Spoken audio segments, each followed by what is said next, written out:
उत्तरी क्षेत्र के ये जो अक्सर है, इन क्षेत्रों में अगर कोई रहता ही नहीं है तो विधानसभा कमेटी बनाकर 5-5 लोगों की कमेटियों को क्यों भेजा था? इस तरह का खेल खेला जा रहा है।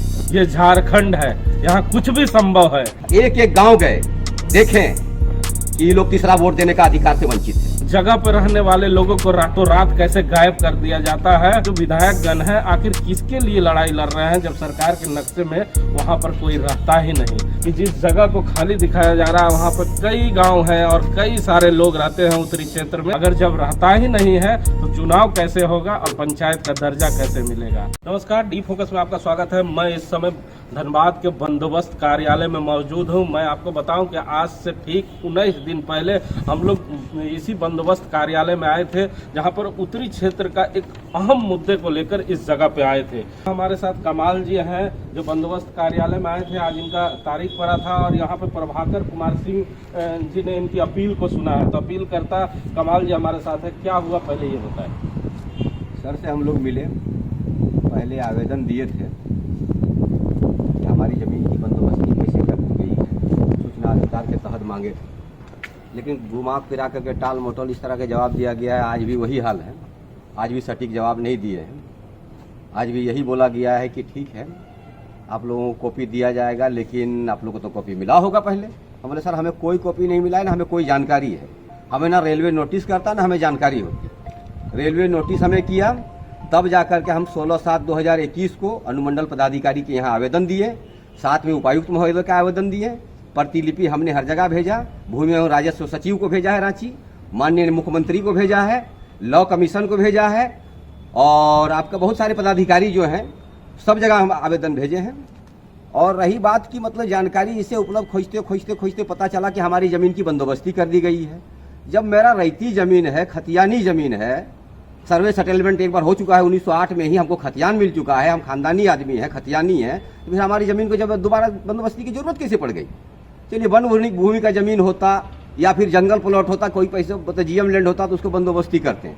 हमारा रैती ज़मीन का आपने बंदोबस्ती कर दी, और उससे संबंधित जो हम दस्तावेज मांग रहे हैं, जो पब्लिक डोमेन का चीज़ है, वो आप हमें दे नहीं रहे हैं। घुमा फिरा के टाल मटोल का रवैया अपनाया गया, बोला गया कि संबंधित अधिकारी विभाग को भेज दिया गया चिट्ठी, वहाँ पर अभी मिलेगा नहीं। 80-81 में ही सब चीज़ हो चुका है, 80 और 81 में हो चुका है।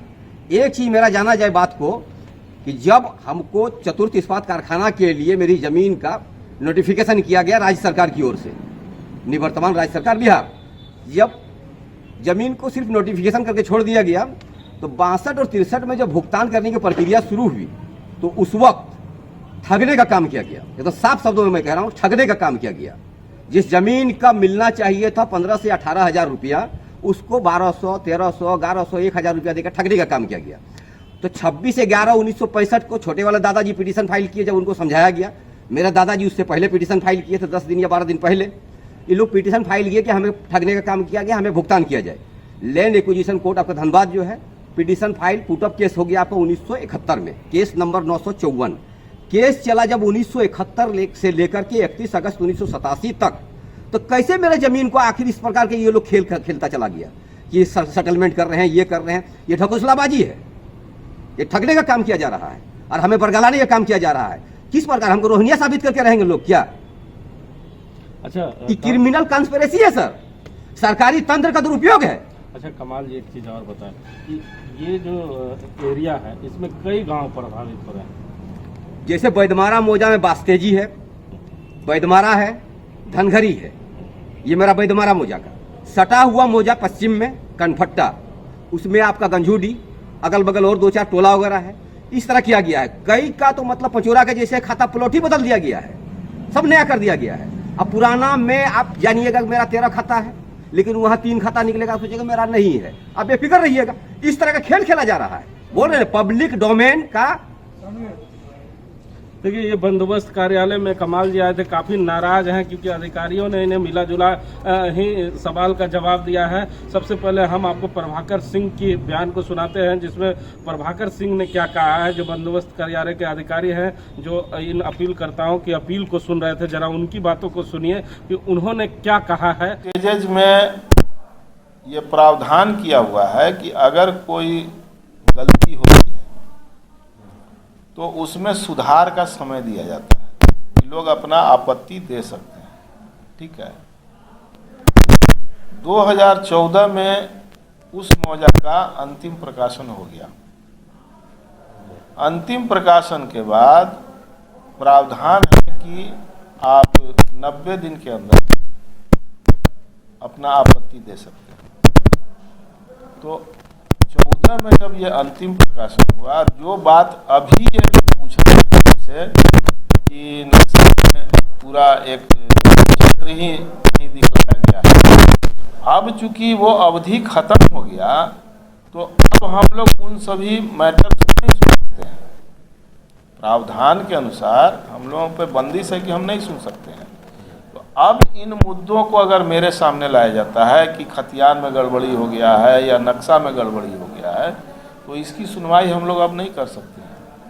सर, अपीलकर्ता का ये भी कहना है कि हमें कोई ऐसी नोटिस दी ही नहीं गई जो हम जाकर उसका जवाब देते, और उनका कहना है कि जब बंदोबस्ती की गई तो गलत तरीके से की गई। नहीं, आप एक चीज़ बताइए कि चास मौजा, चास अंचल के अंतर्गत सिर्फ यही एक मौजा तो नहीं है, बहुत सारे मौजों का सर्वे हुआ है, उसमें अंतिम प्रकाशन हुआ है, और अंतिम प्रकाशन के बाद लोगों ने देखा है, आपत्ति दर्ज किया है, हजारों केस चल रहा है वहाँ।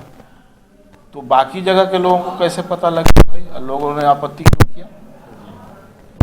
जो जागरूक हैं सर्वे के प्रति, जो समय पे अपना देखे कि मेरा खतियान पब्लिश हुआ है कि नहीं हुआ है, उसमें आपत्ति देना है तो समय के अनुसार देना है।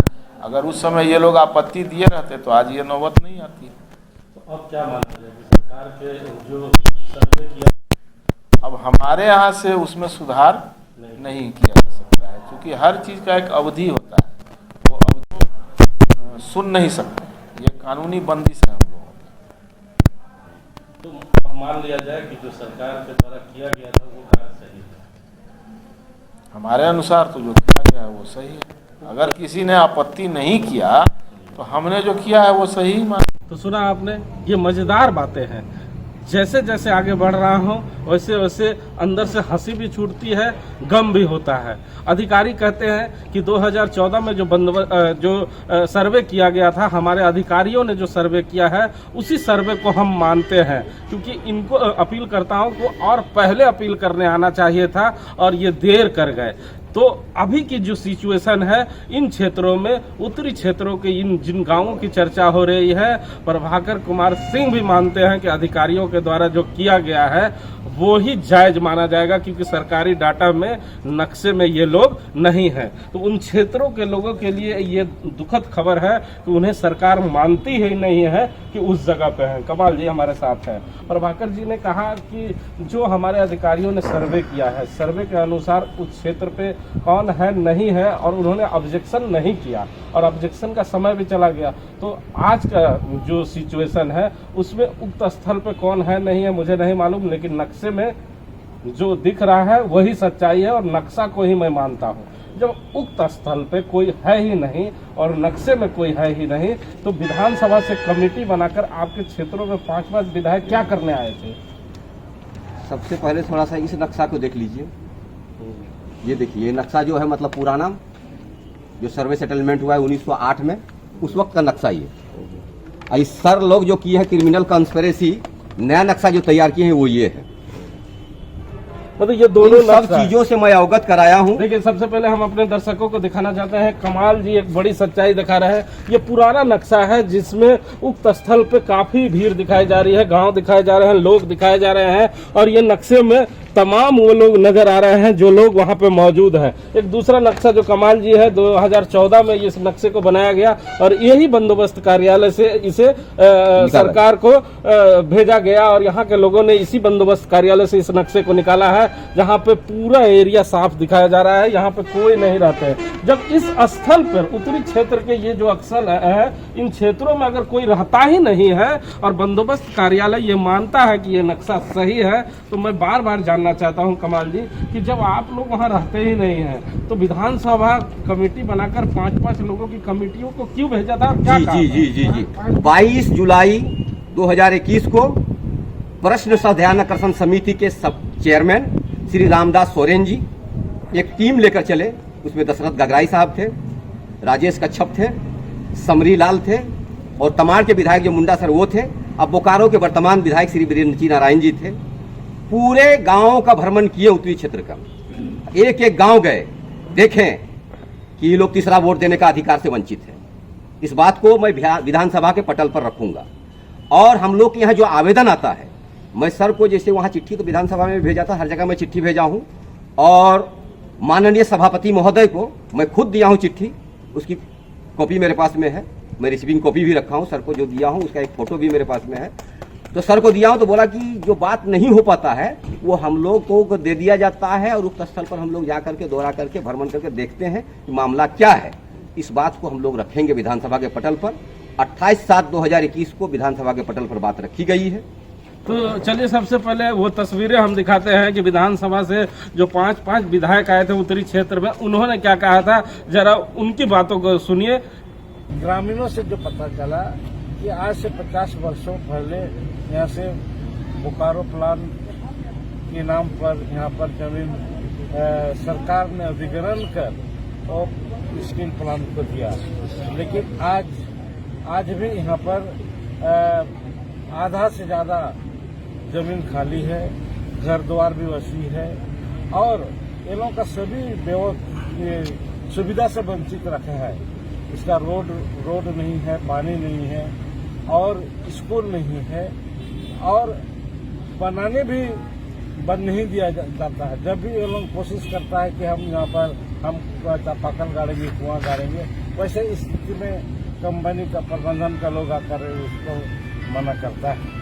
तो आज ना ये पंचायत में रखा गया है और ना नगर पालिका में रखा गया है, दोनों तरफ से वंचित है। यहाँ किसी भी इंसान को हक अपना अधिकार से वंचित करने का ये किसी को नहीं है। आज ये एमएलए बनाता है, एमपी बनाता है, लेकिन तीसरा वोट देने का इन लोगों का पास अधिकार नहीं है। तीसरा वोट देने का हर लोगों का ये अधिकार है। आज स्थल निरीक्षण करने के बाद सारी रिपोर्ट हम लोग कलेक्ट करके हम लोग को इन लोगों का हित में यदि जहाँ कंपनी की जितना जरूरत जमीन है वो अपना रखे, लेकिन एक कानून का अनुसार भी ये कहता है कि अगर उसके बाद जमीन अगर यूज नहीं कर रहा है तो निश्चित रूप से वैसे जमीन को रैयत को वापस करना चाहिए। इसी पर हम लोग बात करते हैं। आपने ये झारखंड है, यहाँ कुछ भी संभव है। यहाँ जगह पर रहने वाले लोगों को रातों रात कैसे गायब कर दिया जाता है और इसी बंदोबस्त कार्यालय में जो नक्शा पहले का रहता है उस नक्शे को कैसे बदल दिया जाता है, ये तस्वीरें हम दिखा रहे हैं। ये हम नहीं कह रहे हैं, ये नक्शा बोलता है। ये बंदोबस्त कार्यालय का नक्शा बोल रहा है कि यहाँ पर क्या गड़बड़ियाँ चल रही है। और इन तस्वीरों को देखने के बाद आपके भी रोंगटे खड़े हो जाएंगे कि जिस जगह को खाली दिखाया जा रहा है वहाँ पर कई गांव हैं और कई सारे लोग रहते हैं उत्तरी क्षेत्र में, उन्हें सरकारी दस्तावेज से ही गायब कर दिया गया है। और मुझे हंसी भी छूट रही है कि जब बोकारो विधानसभा में कांग्रेस के मंत्री आया करते हैं तो वो कहते हैं कि उत्तरी क्षेत्र में इस बार पंचायत का दर्जा जरूर दिलाएंगे। कई नेता इस पर राजनीति भी कर रहे हैं कि उत्तरी क्षेत्र के लोगों को इस बार पंचायत का दर्जा जरूर मिलेगा। जब सरकार के डाटे में वहां लोग रहते ही नहीं है तो आखिर चुनाव किसके लिए कराया जाएगा और किन गांवों को पंचायत में जोड़ा जाएगा, ये सोचने की बात है। और मंत्री जी क्यों बार बार ये कहते हैं कि इस बार उत्तरी क्षेत्र के लोगों को पंचायत का दर्जा जरूर मिलेगा। माननीय बोकारो के विधायक विधानसभा में किन लोगों की आवाज उठा रहे हैं कि उत्तरी क्षेत्र को पंचायत का दर्जा दिलाया जाए। आखिर ये जो विधायक गण है आखिर किसके लिए लड़ाई लड़ रहे हैं जब सरकार के नक्शे में वहां पर कोई रहता ही नहीं।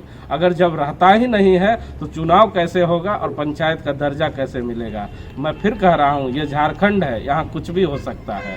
कैमरामैन प्रबोध पासवान के साथ हिमांशु।